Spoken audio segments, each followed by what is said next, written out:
হুম। আসসালামু আলাইকুম।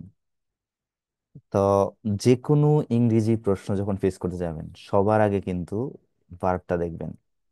তাহলে এটা দেখে আপনি বুঝলেন যে এটা past tense. He went to the hospital after. তো এই আফটার এটা একটা প্রেপোজিশন। ঠিক আছে, এমনিতে প্রেপোজিশন লিস্টে নিয়ে আসে।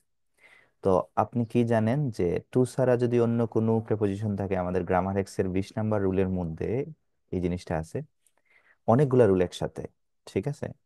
তো মেন কথা হচ্ছে যে আফটার টু ছাড়া অন্য কোনো প্রেপোজিশন, ঠিক আছে, যদি থাকে তাহলে ভার্বের শেষে কি হয়? আইএনজি হয়।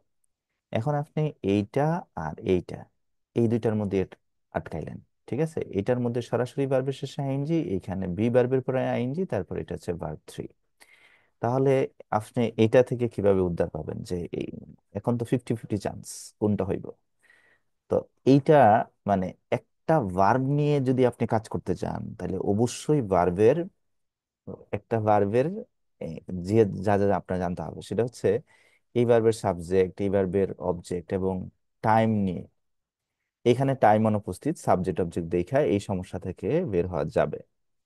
তাহলে কিভাবে বের হওয়া যাবে সেটা হচ্ছে, ধরেন আপনি হিট, আমরা যদি পুরাটার বাংলা বলে ফেলি যে এখানে হিট দিয়ে, যে আঘাত দিয়ে, তাহলে he went to the hospital, সে হসপিটালে গেল after, on the head with a বোতল, বোতল দিয়ে মাথায় আঘাত পাওয়ার পর সে হাসপাতালে গেল।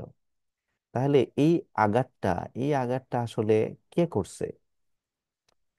সে দেখেন সামনে নাই। তার মানে কি, এই আঘাত কাকে করা হয়েছে সে সামনে আছে, তার মানে অবজেক্ট সামনে আছে। যদি অবজেক্ট সামনে থাকে তাহলে পেসিভ।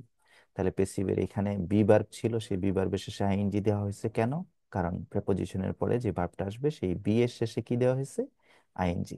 এরপর হচ্ছে ভার্ব 3। ক্লিয়ার? Thank you.